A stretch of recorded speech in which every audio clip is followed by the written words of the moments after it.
The Fátima anniversary.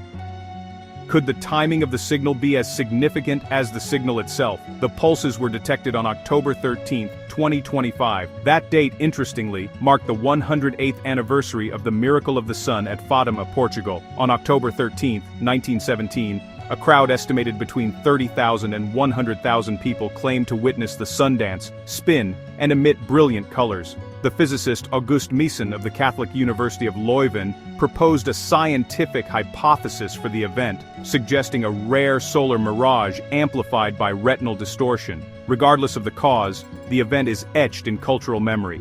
The Condon Report of 1968, which studied UFO phenomena, noted that such mass sightings often have conventional explanations, but the cultural impact remains powerful. The parallel is, really, undeniable.